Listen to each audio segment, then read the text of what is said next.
बच्चों, आप सभी का स्वागत है आपके अपने यूट्यूब चैनल केजे रिवोल्यूशन में। तो आज की इस वीडियो में हम देखेंगे इंटीग्रेशन का लेक्चर 6 क्लियर, जिसमें हम देखेंगे हमारा सब्स्टिट्यूशन मेथड क्लियर। जो हमारा सब्स्टिट्यूशन मेथड है एक बहुत इम्पॉर्टेंट पार्ट है इंटीग्रेशन का क्लियर। इंटीग्रेशन का एक तरीके से ये मान लीजिए कि 30% जो मेथड काम आना है वो हमारा क्या है, सब्स्टिट्यूशन मेथड इंटीग्रेशन में देखो। और 30% क्या क्यों अगर बोलूँ तो 40 से 50% आता है क्लियर। ये हमें यूज़ इतना होता है, इसलिए ध्यान से समझिएगा सब्स्टिट्यूशन मेथड क्या है।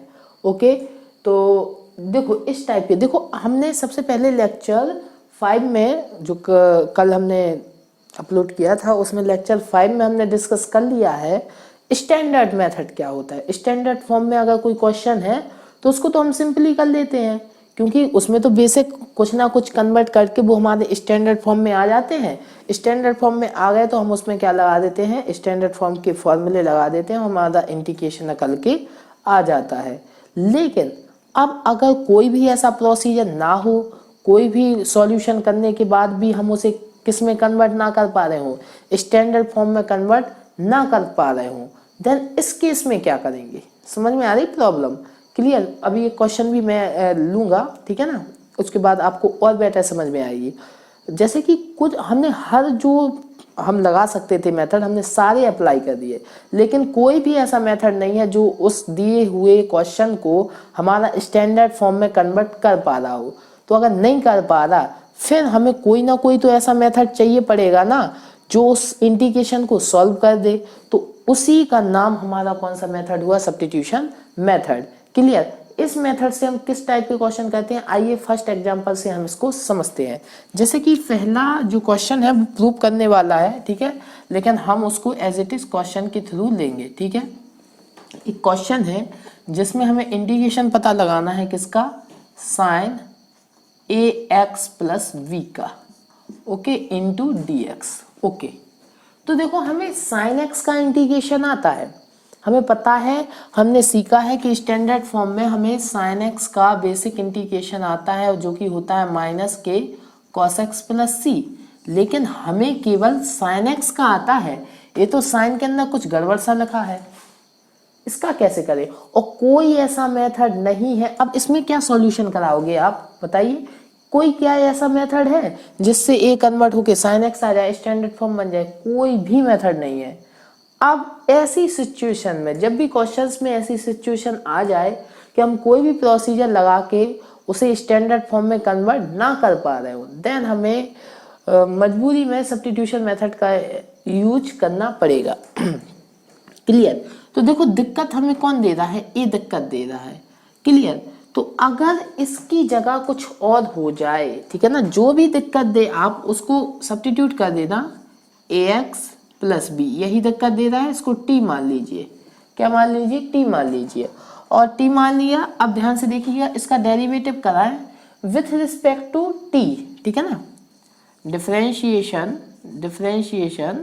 विथ रिस्पेक्ट टू t कराइए। तो a आपका कांस्टेंट बाहर होगा, x का डेरिवेटिव dx अपॉन dt होगा, और कांस्टेंट का डेरिवेटिव 0 और t का 1 हो जाएगा। ओके, तो यहाँ से a dx upon dt is equal to 1 आया। तो अगर बात बोलूँ तो a dx is equal to dt आ जाएगा। तो dx का वैल्यू यहाँ से क्या आ गया, 1/a और dt। इतना चीज़ क्लियर हुआ कि नहीं हुआ। अब यहाँ पर ध्यान से एक नोट करने वाली चीज़ समझिए, यहाँ पर तो ये प्रोसीजर मैंने आपको करके बता दिया क्लियर एक बार, लेकिन अब बार बार हम इसको रिपीट नहीं करने वाले, ध्यान से समझ लिए। बार बार रिपीट करें इतना पॉसिबल नहीं है क्लियर, क्योंकि बहुत सारे बड़े बड़े क्वेश्चन आएंगे अगर हम बार बार इतना लंबा कैलकुलेशन करें तो नहीं। अब हम पता है क्या करेंगे, हम सिंपल डिफरेंशिएशन करेंगे, किसी के रिस्पेक्ट में नहीं करेंगे। मान लीजिए आपको पता चलना चाहिए ए आना था, तो अगर हम इसी इक्वेशन को ओनली डिफरेंशिएट करते तो क्या ए हमारा कांस्टेंट है, बाहर होता, एक्स डिफरेंशिएट होके हमारा क्या हो जाता, dx, केवल x डिफरेंशिएट हुआ इसलिए उसको dx बोल दिया। अब कांस्टेंट अगेन डिफरेंशिएट होता, 0 होता, और इस साइड हमारा t डिफरेंशिएट होता तो dt होता। तो यहाँ से बात बोलूँ तो dx बराबर यहाँ से भी हमें वही मिला जो इतना लंबा प्रोसीजर करने पे भी मिल रहा था। क्लियर। सबसे पहले तो ए इंपॉर्टेंट पॉइंट समझिए सब्स्टिट्यूशन में, सबसे इंपॉर्टेंट है, क्योंकि आप जब भी सब्स्टिट्यूशन करेंगे ए स्टेप आपको फॉलो कराना ही पड़ेगा। ओके, तो इस स्टेप को ध्यान से समझिए। अब हम जब भी सब्स्टिट्यूशन करेंगे हम किसी के रिस्पेक्ट में डेरिवेटिव ना करके सिंपल डिफरेंशिएशन करेंगे। ओके, सिंपल डिफरेंशिएशन जब भी होता है केवल वेरिएबल ही चेंज हो जाता है। ओके, उसी पे डेरिवेटिव का साइन अप्लाई हो जाता है। इतना चीज क्लियर, ठीक है। तो यहाँ से हमने डेरिवेटिव मतलब सब्स्टिट्यूशन किया। अब सब्स्टिट्यूशन किया तो ए सारा हमने टी माना। तो बताइए ऐसा तो हो नहीं सकता कि यहाँ पर टी में फंक्शन हो यहाँ पर एक्स में, तो हमें मजबूरन हमने डेरिवेटिव करके यहाँ से हमने किसका वैल्यू निकाल लिया, एक्स का वैल्यू निकाल लिया, dx का value in terms of dt। तो अब पूरा फंक्शन जो है हमारा वो t के फॉर्म में कन्वर्ट हो जाएगा। तो अब हमारे पास फंक्शन, इसको आई टेक कर लेते हैं, ठीक है ना। क्या बचा, इंटीग्रेशन साइन, अब इसको हमने क्या माना था, t माना था, t इंटू dx का वैल्यू हमारे पास क्या आ गया 1/a और dt। देखो 1/a मैंने आपको लेक्चर 5 में सिखा दिया है, कांस्टेंट है वो इंटीग्रेशन के बाहर आ जाता है। तो 1/a कांस्टेंट है बाहर होगा और sin t इंटू dt। अगर अब आप देखें तो ये हमारा स्टैंडर्ड फॉर्म बन गया ना। sin t का तो इंटीग्रेशन हमें आता है, वो क्या होता है माइनस के cos t और प्लस में क्या लग जाएगा, c लग जाएगा। तो देखिए ध्यान से देखिए, ये हमारा क्या हो गया, प्रूफ हो गया। लेकिन हमारा फंक्शन किस में था, हमारा फंक्शन तो x में था, इसलिए t का जो हमने सब्स्टिट्यूशन किया था अगेन उसको सब्स्टिट्यूट कर दीजिए। तो यहाँ से cos t का वैल्यू क्या आ गया, ax प्लस b और प्लस में c। तो फाइनल आंसर हमारे पास a आ गया। ओके, इतना चीज क्लियर। तो पहले इतना नोट डाउन कर लीजिए सारे बच्चे। ओके, कर लिया। अब समझिए एक इंपॉर्टेंट टर्मिनोलॉजी जो मैं इस क्वेश्चन के थ्रू आपको समझाना चाहता हूँ। ओके, एक क्वेश्चन आया समझ में, सारे बच्चों को सब्स्टिट्यूशन मेथड क्या होता है, किस तरीके से सॉल्व करते हैं। जो भी वैल्यू हमें स्टैंडर्ड फॉर्म बनाने में दिक्कत दे रही होगी हम उस वैल्यू को t मान लेंगे। ओके, और t मानने पर t लेट करने पर हमें जैसे ही हम उसको सब्स्टिट्यूट करेंगे हमारा क्वेश्चन हमारे स्टैंडर्ड फॉर्म में कन्वर्ट होगा, और जैसे ही स्टैंडर्ड फॉर्म में कन्वर्ट होगा हम उसको सॉल्व कर देंगे। ओके, तो देखो यहाँ पर जो प्रूफ करना था वो शायद हमारे ख्याल से हमारा प्रूफ हो गया। तो ये क्वेश्चन तो सिंपल था। अब यहाँ पर ऑब्जर्व करने वाली चीज देखिए ध्यान से। अब ऑब्जर्व क्या है कि अगर बात बोलूं तो यहाँ पर हम साइन एक्स का इंटीग्रेशन जानते थे, तो अगर हम करते तो माइनस के कॉस आ जाता इस तरीके से। लेकिन एक एक्स्ट्रा स्टेप आ तो कुछ ऐसा ही रहा है, लेकिन चेंज क्या हो गया, चेंज हो गया कि अलग से 1/a आ गया। तो ध्यान से देखिए, बहुत इंपॉर्टेंट फॉर्मूला डिस्कस करने वाला हूं। मतलब अगर x में जिस नंबर से मल्टीप्लाई है, डेरिवेटिव में क्या करते थे हम, उससे मल्टीप्लाई ही करते थे, लेकिन इंटीग्रेशन में उस नंबर से क्या करेंगे, डिवाइड करेंगे। ओके, तो अलग से डिवाइड करना है और हमारा इंटीग्रेशन हो जाएगा। फॉर एग्जाम्पल मान लीजिए अगर हमें इंटीग्रेशन करने को आया होता किसका, cos ax plus b dx, तो हम क्या बोलते, हमें पता है कि x में किससे मल्टीप्लाई है, कांस्टेंट a कांस्टेंट से, तो सबसे पहले तो उससे डिवाइड कर दो और cos x का जो इंटीग्रेशन होता है उसको लिख दो, cos x का इंटीग्रेशन sin x। तो यहाँ पे sin ax प्लस b और प्लस में c हमारा क्या होता, आंसर होता। क्लियर, समझ में आ रहा है कि नहीं आ रहा है। तो अब मैं इस एक फॉर्मूले पे पहुंच रहा हूँ। क्लियर, इन सब्स्टिट्यूशन मेथड में एक इंपॉर्टेंट फॉर्मूला है, इसको ध्यान से देखिएगा। ओके, क्लीन कर दूं इसको, ठीक है। तो अब आपका 2-2 मिनट में आपके क्वेश्चन बनने लगेंगे आपको, क्योंकि आप टर्मिनोलॉजी समझ गए हो। ओके,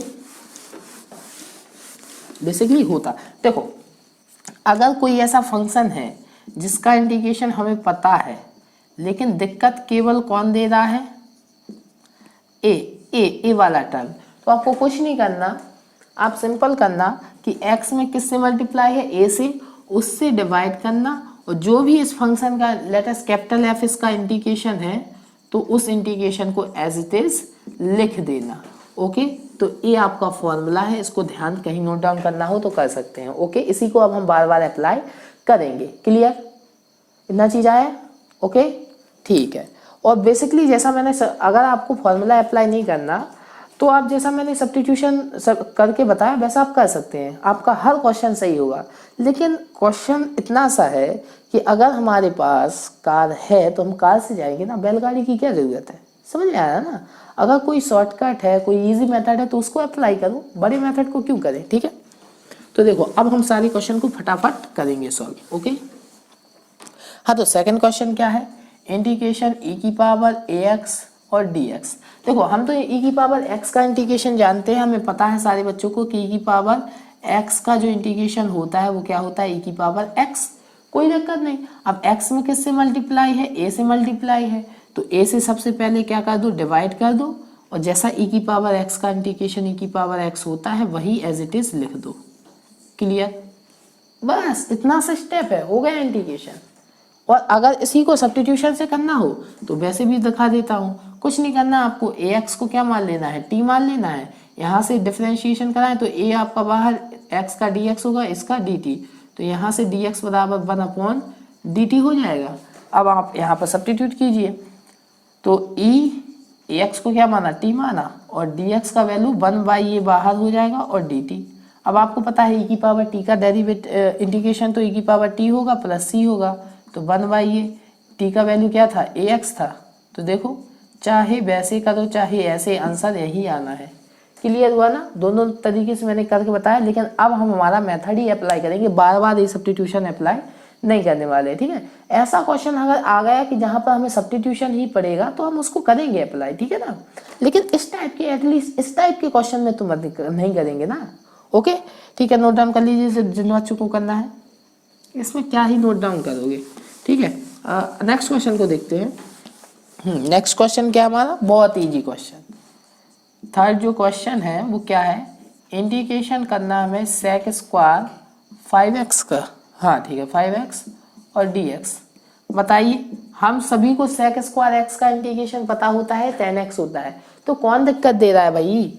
x के मल्टीप्लाई में क्या है? 5, यही दिक्कत दे रहा है, तो कुछ नहीं, 5 से मल्टीप्लाई है तो 5 से डिवाइड कीजिए, और सेक स्क्वायर x का इंटीग्रेशन क्या होता है हमारा? 10x होता है, तो बस रख दीजिए प्लस c, ये हमारा क्या हो जाएगा? आंसर हो जाएगा। क्लियर हुआ ना?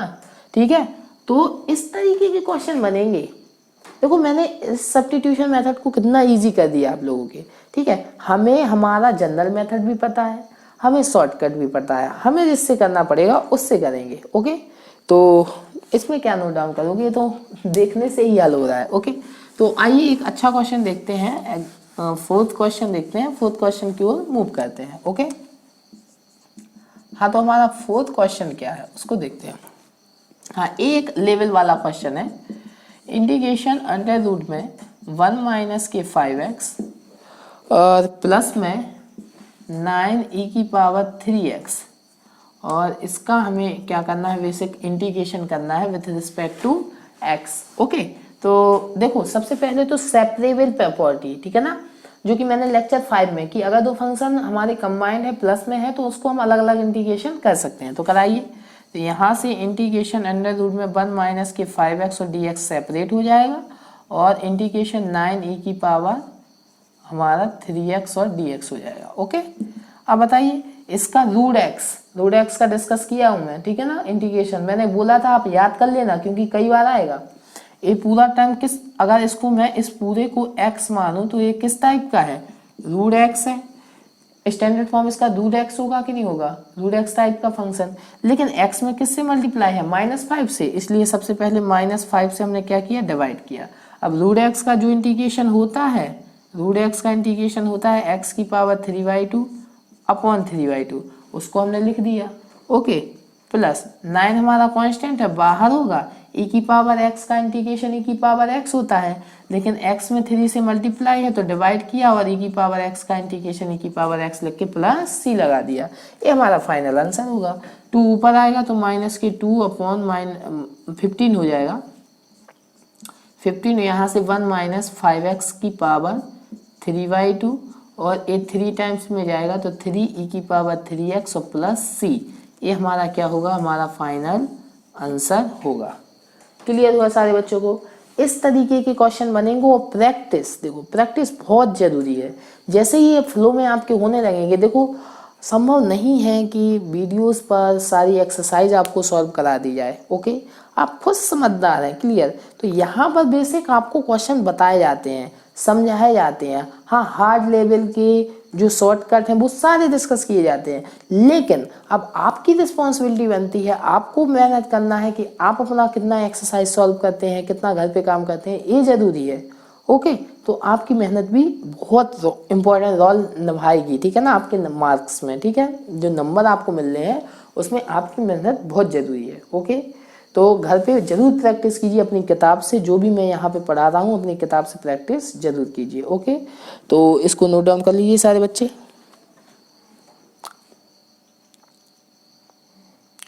क्लियर हो गया नोट डाउन?